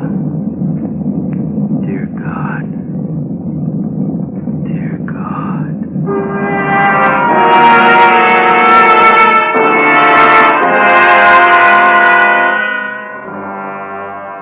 That was the first one, but there were others. Our job was to photograph the results, everything. The tests ran into weeks, months. The islands of Eniwetok became a chain of black ruins, each of them festering with deadly radiation. After each explosion, we landed on the islands in the target area to photograph the remains. We got a first-hand look. It stayed with us. On the last day, I had 2 men working the cameras with me, Joe Harrison, Bert Pacelli, both good men. I couldn't blame either one of them. It just happened. Don't take any chances, Warner. Be careful. Yes, sir. Goodbye, sir. See you at Pearl. Joe, Bert, all right? Yeah, okay. All right, let her go. Now, what's with the old man? Nothing, Joe. Told me to remind you to be careful. Don't take any chances. Not as long as I'm in this neighborhood. Atom bombs. Who needs them? Quit moaning. You got 'em. You check our Geiger counters this morning, Bert? Yeah, good shape. Brought the extra camera, too, just in case. Hey, have a look. What? Ship pulling out over there. Kind of lonesome, huh? We'll be gone in the morning. Hey, Warner? Yeah? What are they going to do? Are they going to leave anybody around at all after we take off? Yeah, I suppose so, the Marine Guard. Why? Oh, nothing. Just wondering. Even the water looks bad. Enough hot stuff in it to bring it to a boil. Oh, what do you think, Warner? You figure the natives will ever be able to come back? I suppose so. 10, 20 years, maybe. What would they live on? I mean, the islands we covered already. Couldn't even find one green plant left. Everything burned to the roots. How would they live? Take it to the chaplain, Bert. I only work here. Dead land, dead water, nothing. Give it time. Probably wear off. That's the point. What? What happens if it doesn't?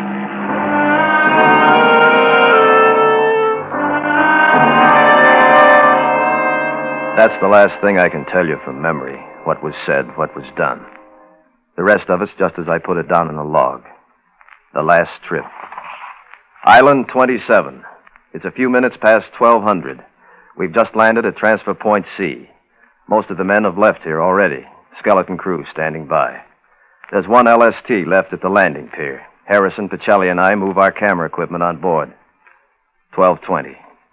We clear the reef and head north for Island 27. Weather overcast. Hey, that's it ahead, isn't it? 27? Uh-huh. Joe, want to take her a couple of points starboard? We'll put her right up there, head of the beach. Okay. These tubs sure take their time. Too bad the plane couldn't have brought us in closer. Well, they still need landing strips. Brought us as far as they could. Hey, Warner? Yeah? This number 27. I thought it was on the fringe of the blast area. That's the way I get it. Why? Try your Geiger counter. Kicking up? Give a listen. Yeah. How about that? Warm dose for a fringe area. Well, you got fair warning. As soon as we land, keep moving. Don't waste any time. Make it go as fast as you can. How about your sidearms, your canteen? All okay, I'm set. Yeah, same here. With any kind of luck, we'll be back at the base for supper. All right, Joe, hold it steady. Right. What's the matter? You look worried. I'm not worried. It's just another island. I'll feel better when we're leaving. Hey, take it easy. Won't hurt a bit. That's what they told him at Hiroshima.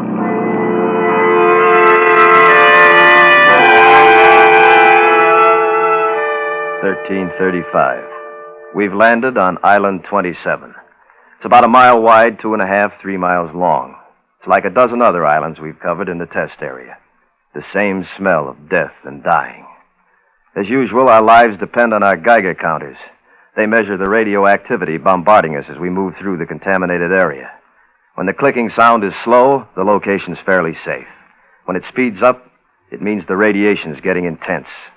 As soon as we landed on the beach, my counter started turning over. We keep moving. The beach is littered with the remains of birds and fish, the life scorched out of them. The sand is burned jet black. There's no breeze. The sky is still overcast. We stop moving only once to lay out a plan of operation. What do you think? How do you want to cover it? Well, Joe, you take the upper end of the island, huh? Cover everything down to that first inlet there. See what I mean? Yeah, okay. And Bert, you cover from the inlet down to here, okay? Right. I'll work everything from here down to the lower end. Now keep moving, but don't rush it. And try and keep in sight as much as possible. If anything happens, if you need help, fire your sidearms. 2 shots, got it? Sure, right. Okay, let's move.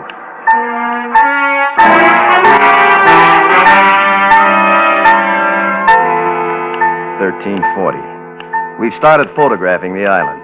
Each of us carry 3 cameras, 35 millimeter black and white, 16 millimeter for color, a 4x5 Graflex for the still shots. It's getting warmer. The overcast is starting to lift. In the sunlight, the island looks even worse, what's left of it. As far as I can see, every last bit of vegetation is dead, scorched out. 100 yards back, I came across the remains of a wild pig. It must have been caught in the bomb flash. It's impossible to give you a description. 14:15. The sky's clear, no wind. It's quiet except for the ticking of my Geiger counter. I keep moving.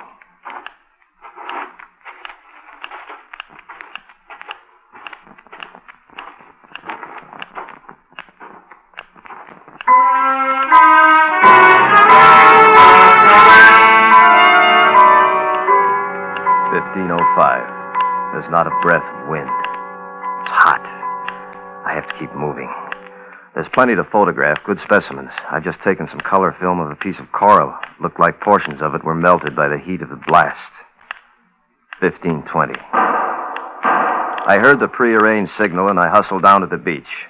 Harrison and Pacelli were coming toward me, waving their arms. Yeah? What's the matter? I'm talking to you. Nothing serious, Warner. It's going to hold us up, though. What's the matter?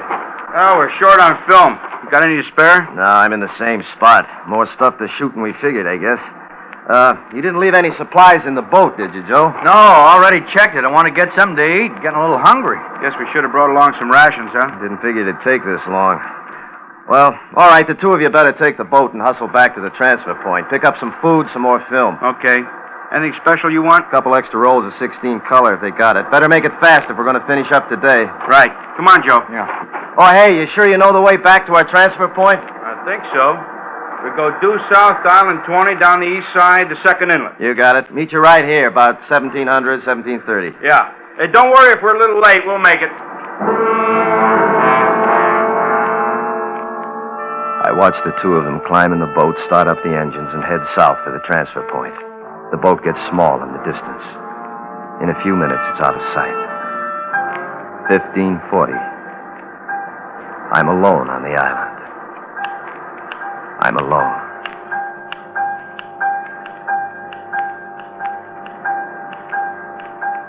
$15:45. I found out a couple of minutes ago that there's something else alive on this island besides me. I spotted it moving in a charred tangle of brush about 50 yards inland from the beach. I took a look. It was a small bird, dark colored. Apparently, he'd been exposed in one of the test blasts. One whole side of him was a bright red burn. He had 1 leg and 1 wing. He floundered helpless on the ground. The 1 wing kept flapping. The first impulse was to pick him up. I reached over and held my Geiger counter directly above him.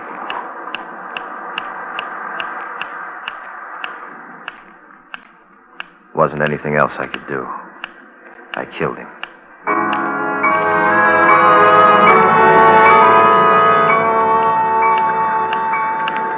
$16:30. I've just shot the last of the film, and I'm back at our rendezvous point on the beach. Harrison and Pacelli haven't shown yet. I keep watching the horizon to the south. No sign of them yet. 1700. 17:30. Still no sign.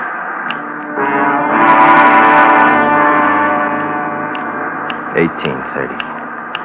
It's practically dark. Just a glimmer of light over in the west.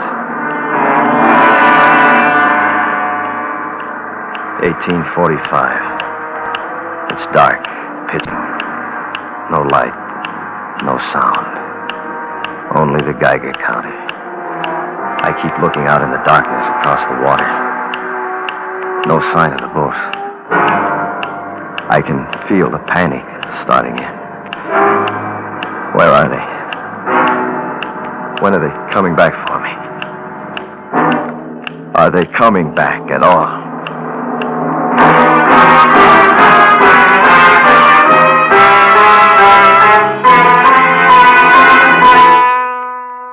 Autolite is bringing you Mr. Richard Woodmark in How Long is the Night? Tonight's presentation in radio's outstanding theater of thrills, Suspense.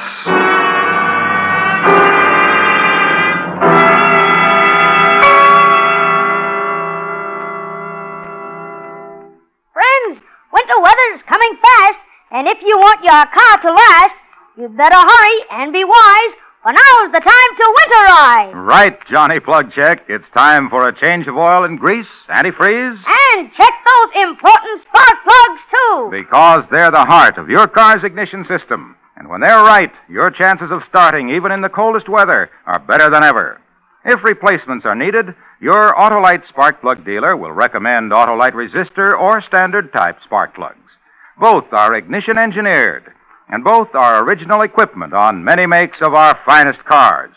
By the way, the Autolite resistor spark plug, with its exclusive built-in resistor, permits a wider gap setting, which makes possible advantages such as smoother engine performance, quick starts, and double spark plug life.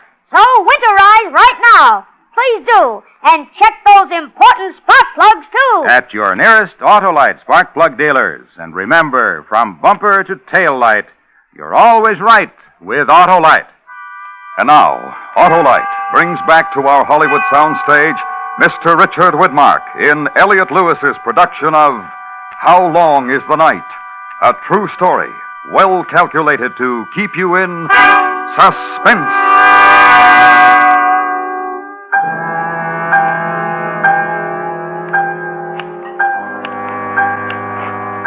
It's been over 5 hours, maybe more. I don't know. My watch stopped half an hour ago with the radiation, I think. I haven't drunk any of the water from my canteen yet. I decided to go slow with it. I haven't got any idea how long I'll be here. I keep walking. There's not much feeling left in my legs. If I could only sit down just for a minute. But I can't. Gotta keep walking. The Geiger counter's the only thing that keeps me awake. That and the motion of walking. The moon's been up for about 2 hours now. It throws enough light to give me some idea where I'm going. I don't know how long it's going to last. There's a high bank of clouds drifting toward it. If I only had a light. If the boat had only come back for me. What could have happened? Why would they do something like this to me? I keep walking.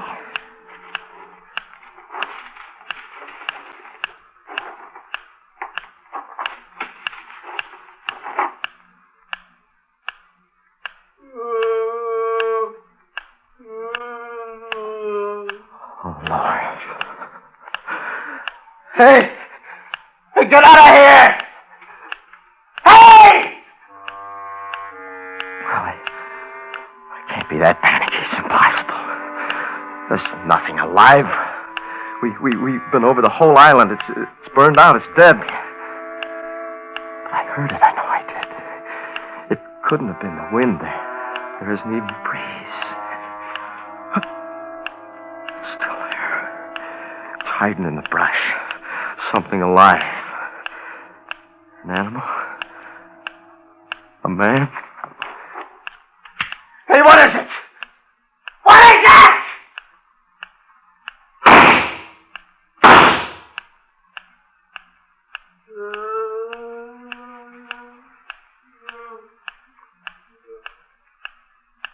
It's gone. Somewhere back in the brush. I guess I scared it off with the gunshots. I start walking again, and the trembling in my legs works off. But my mouth and my throat, they're dry. I debate a few minutes before I reach for my canteen.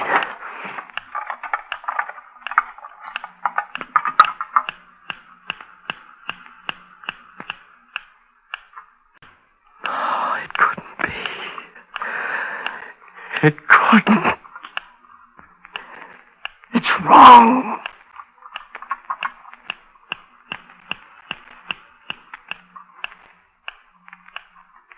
There's no mistake. Reaction the same. It's no use. My drinking water. Radioactive.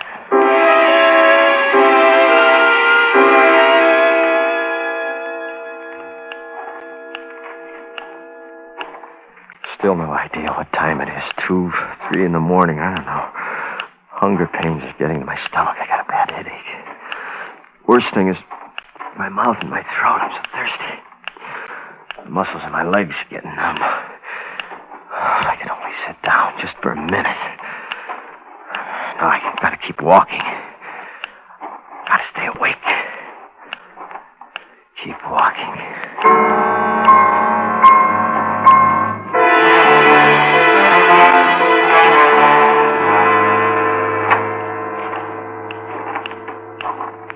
I'm somewhere inland now, north end of the island. A while back there, I thought if starvation sets in, I could always find something to eat along the beach, a dead bird or a dead fish. That illusion didn't last very long. They'd all be the same. Radioactive. What? Get out of here! Get out when you get away!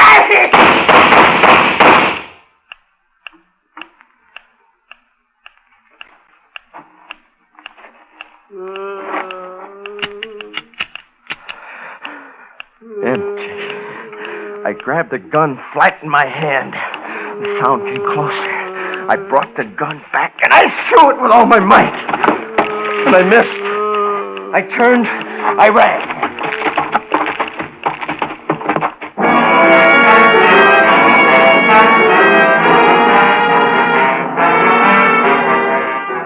It seems like hours running. I was running. I stopped only once, about 20 minutes ago. My throat was so dry I couldn't get my breath.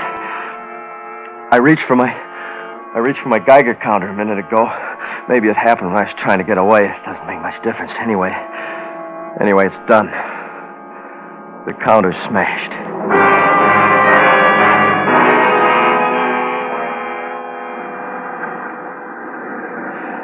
I'm here, finally. I'm at the beach. And it was just in time, too. The moon's gone down. It's dark again, pitch dark. I don't care. There's nothing. There's no water, no food. The gun's gone. Geiger counter's smashed. It's gone. It's gone, everything. It's followed me back.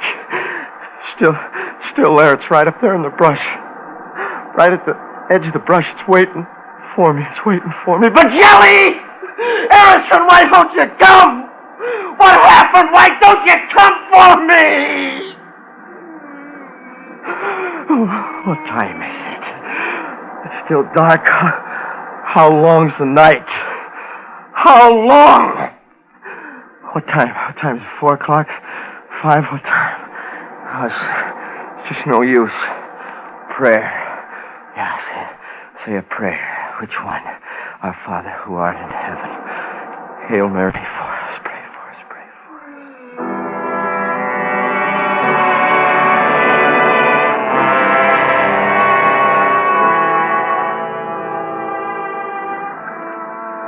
I don't know how long it's been, I'm not sure. Edge of the sky looks gray, maybe getting light. I've gone down to the very rim of the beach. I'm facing inland, my back to the water. I haven't heard the sound lately. Last half hour, anyway. And I don't care. But over there, over in the east, it's gray. The whole sky. It's getting light. It's getting light.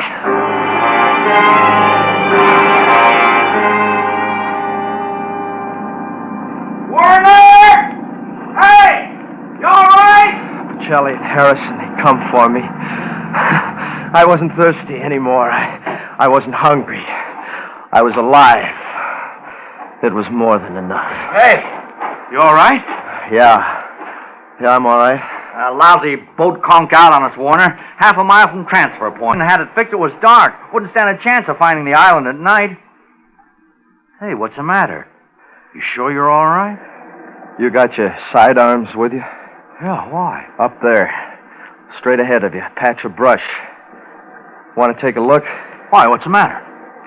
I don't know. I'll give it a look. Hey, what's it all about? I wish I could tell you. What do you mean? Hey, Warner, come here. Give a look. Come on. Yeah, what'd you find? Nothing. Just this wild pig here. Wild pig? Yeah, the islands are full of them. I think he's still alive, see? Barely alive. Look at the flash burns, the skin. It's pretty horrible. Wild pig. Yeah. You want to take care of it, Joe? Okay. Rest in peace. Amen. Huh?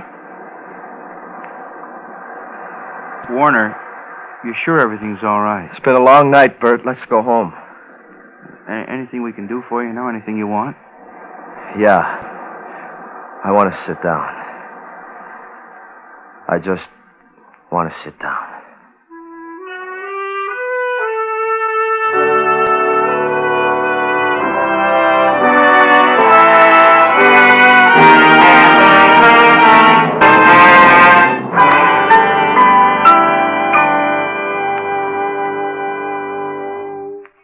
Suspense.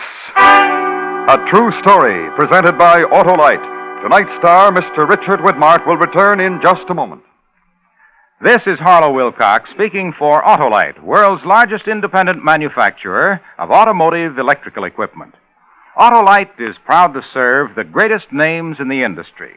They are members of the Autolite family, as are the 98,000 Autolite distributors and dealers in the United States and thousands more in Canada and throughout the world.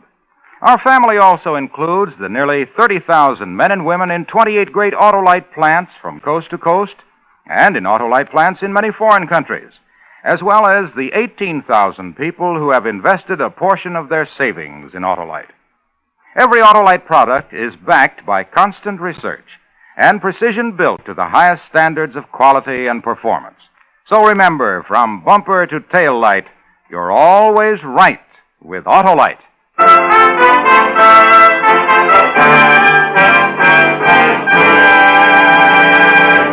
And now I'd like to present our producer-director, Elliot Lewis. Thank you, Harlow. Dick, I'm very happy to announce that a poll of the regular radio performers who support our guest stars each week on Suspense has named you as the winner of the first annual Golden Mike Award as Best Actor of the year 1951 on our Theater of Thrills series. And here's something for the mantel over the Widmark fireplace, our Golden Mike trophy. Well, Elliot, this is one of the nicest things that ever happened to me in radio. And I just can't tell you how grateful I am. But I think a great deal of the success of all your fine suspense shows should go to the players who took part in this poll. Anyway, thanks a lot. Next week, the winner of the Suspense Golden Mike Award for Best Actress, Miss Ann Baxter, who with song and story will tell of the death of Barbara Allen. The dramatization will be heard on Suspense. Suspense was transcribed and directed by Elliot Lewis, with music written by Lucian Morwick and conducted by Lud Gluskin. How Long is the Night was written for Suspense by James Mosier from A True Report by Warner Tobe, Jr. Featured in the cast were Jack Crucian, Joseph Kearns, and Herb Butterfield. Richard Widmark's next starring release for 20th Century Fox will be My Pal Gus.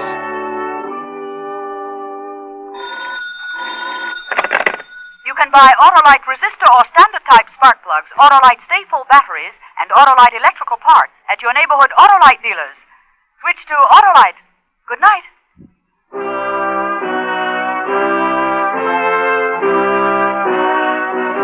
This is the CBS Radio Network.